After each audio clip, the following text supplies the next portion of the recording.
it. That's what I'm talking about. Wait! Okay, now, from the beginning. Hit it, boys. Liver King has garnered massive attention on the internet over the last year or so for his extreme diet and his 9 famous ancestral tenants. Now, not all of that attention has been good. With his rapid rise to the spotlight have come plenty of controversies, animosity, and attempts to prove him wrong. So in today's video, we're going to talk about the man behind Liver King, and then we're going to break down his 9 ancestral tenants and look at the science behind each of them and see if they hold water. If a specific tenant interests you, I put chapters on this video in the description down below, so feel free to scroll to exactly what you're looking for.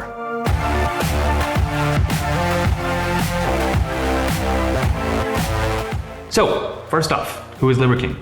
Well, his real name is, well, rather obviously, not Liver King. It is Brian Johnson. Johnson has a degree in biochemistry and is the multimillionaire CEO of his company Ancestral Supplements. He lives with his wife Barbara, who he calls Liver Queen, and their 2 sons in their mansion in Austin, Texas. Johnson says they started down the path that has now become his 9 famous tenants when his son stopped breathing in the hospital. Like any good parents, they were desperate not to go through that again, so they started looking for alternatives to the American diagnostic instead of preventative medical system. Johnson said, "My wife and I were determined to confront the cause, never to test our luck again." And thus, Liver King was born. So what exactly are his 9 tenants? Are they valid? And is Liver really king?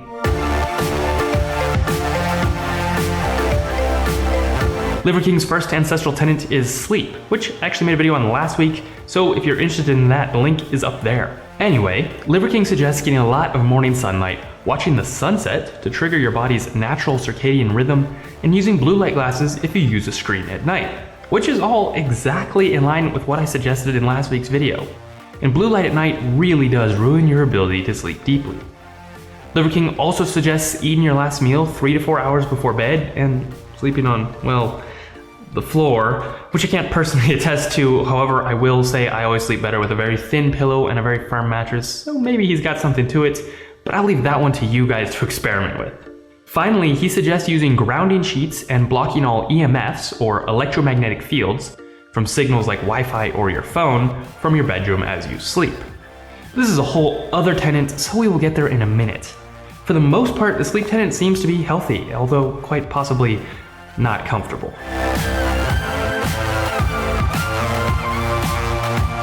His second tenant is called Eat, which is probably his most famous tenant, seeing as he got his whole persona from Liver.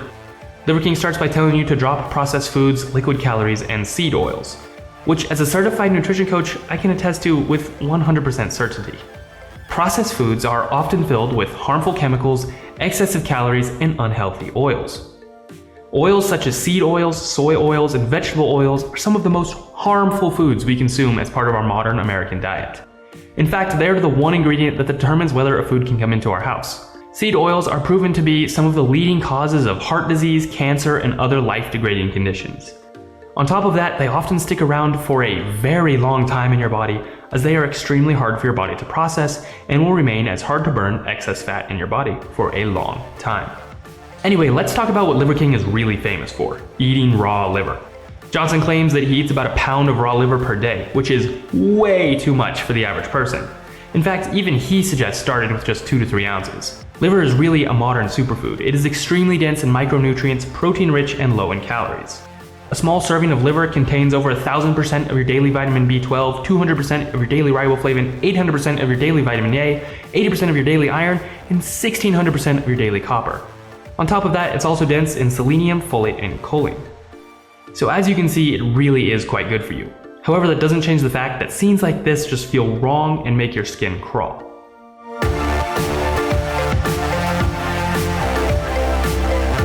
Johnson's third ancestral tenant is move.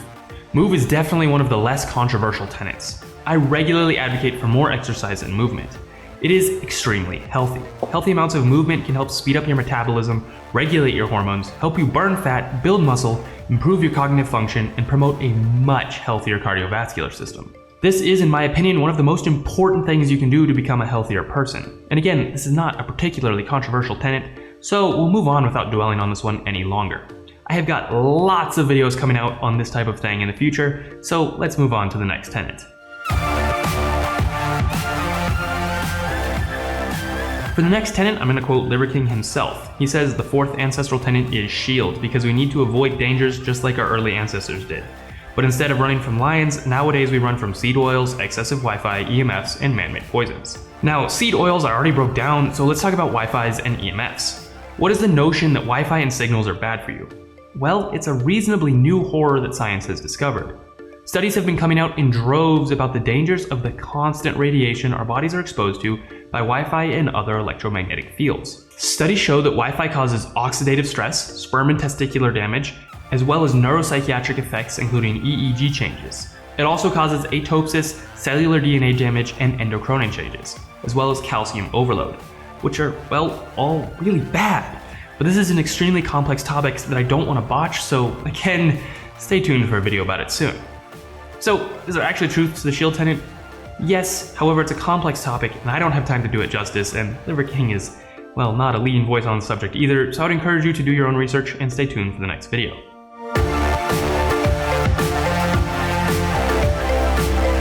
Next up in the far out there tenets is connect. Johnson basically means the more homeopathic yet prevalent grounding by this. He says the benefits of grounding include better sleep, improved blood pressure, anti-inflammatory effects, and protection against EMFs. So is there truth to it? Well, it's complicated.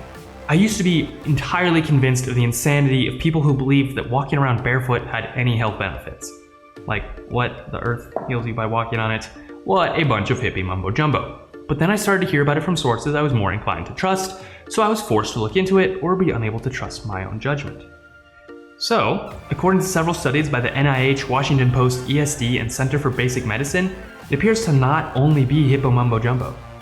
The studies claim that the Earth has a negative charge that can and does help reduce inflammation, improve sleep, reduce cell clumping and cell death, a major cause of cancer, reduce pain, and boost your immune system. And while that all sounds just unbelievable, it appears to be backed by solid science. God seems to have built a natural disease cure into the very Earth we walk on.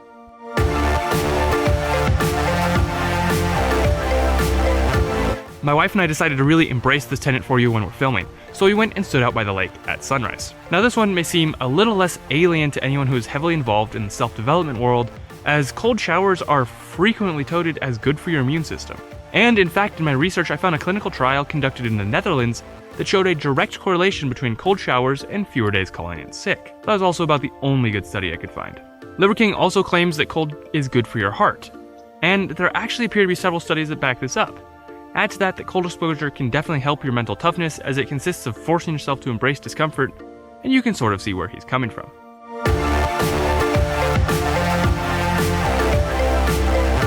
The seventh of the ancestral tenets is sun, and this doesn't sound controversial either, as sun is known for being good for producing vitamin D.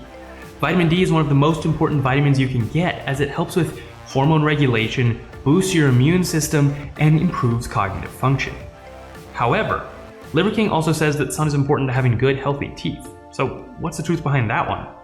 Well, unsurprisingly, the miracle vitamin of vitamin D is actually quite good for your oral health. But does the sun give you enough vitamin D on its own?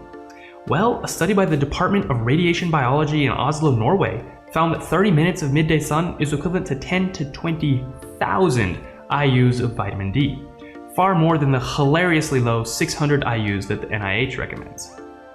Anyway, again, not a super controversial one, so we'll move on again.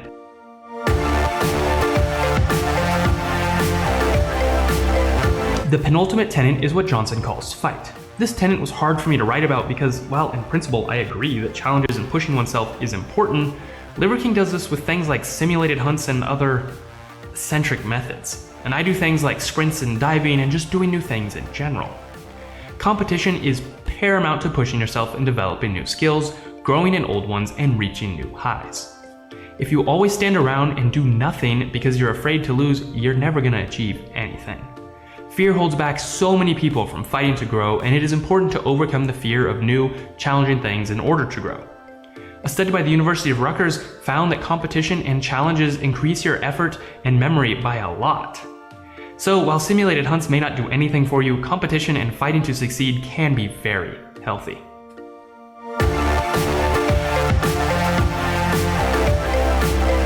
Finally, we come to the last tenet, bond. This tenet is by far the least controversial. and no one is arguing with Johnson about the benefits of close relationships, family bonds, and spending time with the people who matter to you. Healthy human relationships are very important to anyone's well-being. Connection can decrease your risk of death by all kinds by up to 50%, according to a study by the University of North Carolina. Connection can also prevent cognitive decline, insomnia, and even heart disease. But I really shouldn't have to explain the importance of human connection to you, so let's talk about if Liver King is legit, if liver is really king, and of course, is Johnson on steroids?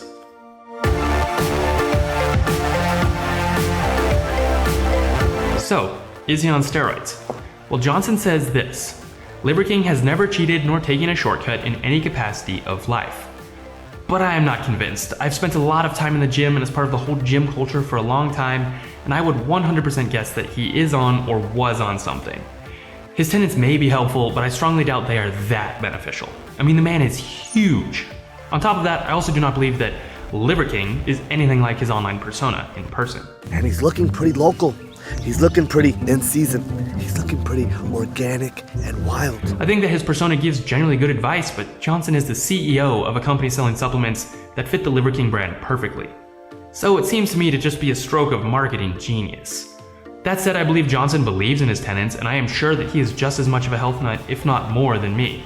He is just also a normal person and apparently a marketing genius. And in the end, does it matter?